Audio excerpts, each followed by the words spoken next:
Hello दोस्तों, आप सब कैसे हैं? आशा करती हूँ अच्छे होंगे। आज मैं सुनाने जा रही हूँ प्यार भरा अनोखी कहानी। कहानी है वो बस वाली लड़की। ये स्टोरी मेरी और आरोही की है। आरोही नेपाल से है जबकि मैं जालंधर पंजाब से हूँ। ये कहानी 1 साल पहले शुरू हुई थी। उस वक्त मैं अपने घर जालंधर में एक था। मैं एक शादीशुदा व्यक्ति हूँ। उस वक्त मेरे पास कोई जॉब नहीं थी, जिसके कारण मैं काफ़ी परेशान था। उस समय मुझे जॉब चाहिए थी। मेरे पास गोल्फ एक्सपीरियंस के साथ ड्राइविंग लाइसेंस भी था।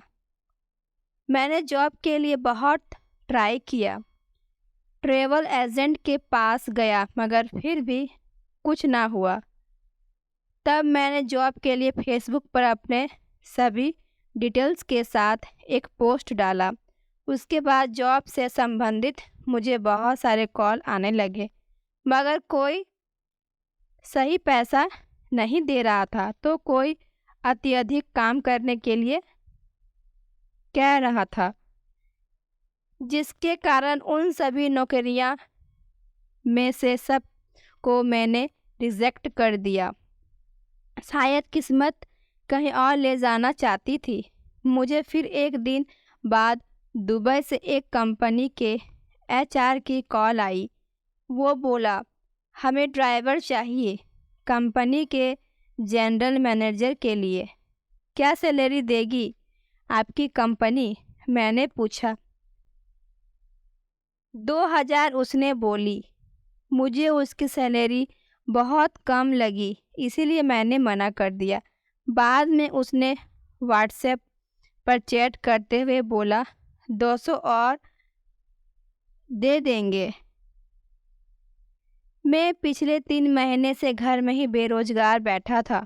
जब इस जॉब के बारे में घर वालों से बात किया तो तब वे बोले, चले जाओ। मैंने घर वालों के बात मना कर उस जॉब के लिए हाँ में भर दी। कुछ दिन बाद कंपनी द्वारा टिकट और वीज़ा मिल गया और मैं घर से निकल गया।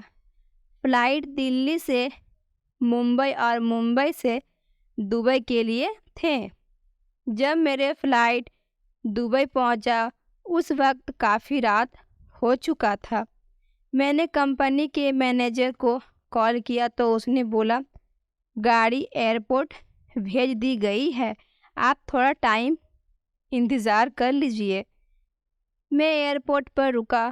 थोड़ी देर बाद गाड़ी आई। मुझे उस वक्त महसूस हो रहा था यहाँ मैं सिर्फ अकेला हूँ, लेकिन नहीं, वहाँ मेरे साथ में बहुत सारे और लड़के थे जो उसी कंपनी में जॉब के लिए लाए गए थे। वे सब नेपाल और बंगाल से थे। हम सब एक साथ चले गए। होटल में रूम नहीं मिलने के कारण कंपनी के द्वारा एक कमरे में सब लोग ठहराया गया। हम सभी उस कमरे के फर्श पर सो गए। मॉर्निंग में पता चला यह एक किल्ली कंपनी है। मेरे साथ जो लड़के थे सब किन्नर के काम के लिए आए थे। यही कारण थी कि उस रूम में उन लड़कों को लगा मैं भी किन्नर हूँ। अगले दिन मुझे एक आदमी आकर बोला, इन लोगों में से ड्राइवर कौन है? मैंने बोला, ड्राइवर मैं हूँ। उसके बाद मैं उस आदमी के साथ चला गया। सारी कागजी प्रक्रिया होने के बाद मुझे जॉब ज्वाइनिंग करवा दिया गया। मुझे यहाँ के यह जॉब अच्छा नहीं लगा क्योंकि मैंने इससे पहले कंस्ट्रक्शन कंपनी में काम किया था। इसी ड्राइवर का यह जॉब अजीब लगा। मेरा काम मालिक की बेटी को स्कूल ड्रॉप करना और पिकअप करना था। ग्रीष्म वेकेशन के लिए स्कूल 3 महीने के लिए बंद हो गया।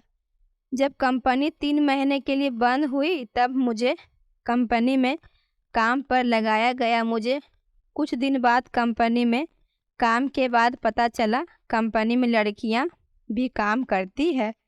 एक दिन मुझे मैनेजर की कॉल आई और उन्होंने बोला, आज से साइट पर काम करने के लड़कियां को ड्रॉप और पिकअप करना है। मैनेजर के कहने के बाद मैं पहले दिन गर्ल्स कैंप गया। उस वक्त मैं थोड़ा नर्वस था। मुझे कंपनी में 17 लड़कियों को ड्रॉप करना था, परंतु मेरी बस में मात्र 15 लोगों के बैठने के स्पेस थी। उन 17 लड़कियों में से एक शायद सुपरवाइज़र थी। वो झगड़ा की मेरे साथ स्पेस को लेकर, फिर भी मैंने उसे उस समय कुछ नहीं बोला और उन्हीं सब में से एक लड़की आरोही थी। लेकिन उस दिन मेरा पहला दिन था, उसे मैंने ज़्यादा नोट नहीं किया था। कुछ दिनों तक उन लोगों को यूं ही कंपनी ड्रॉप करता रहा। तभी एक दिन आरोही और उसकी एक दोस्त मेरे बगल की सीट पर बैठ गई। आरोही देखने में बहुत सुंदर थी।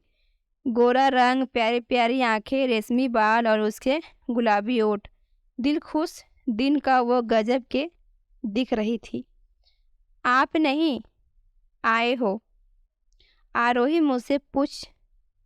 जी, मैंने जवाब दिया।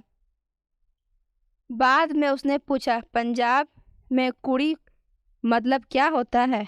मैंने उसे बताया था, हमारे यहाँ लड़की को कुड़ी कहा जाता है।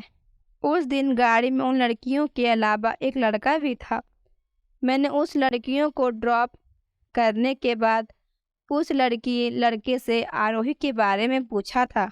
उस लड़के ने ही मुझे उसके नाम और उसके मेरे बारे में कुछ बातें बताया था। अगले दिन जैसे ही वो लड़की आई, मुझे पंजाब सॉन्ग लगाने को बोली। तब मैंने उससे कहा, आपका नाम आरोही है? उसने जिस अंदाज में हाँ जी बोली थी, मेरे दिल को छू गया था। पूरे दिन उसकी हाँ जी मेरे कानों में गूंजती रही।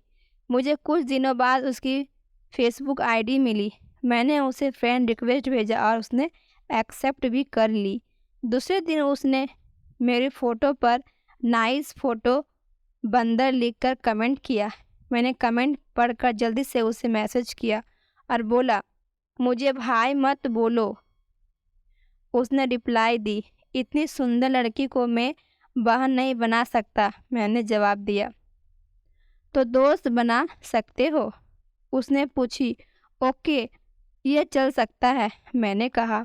उसके बाद धीरे धीरे हम दोनों बहुत सारे बातें करने लगे। एक दिन मैंने उसे पूछा, तुम्हारा कोई बॉयफ्रेंड है?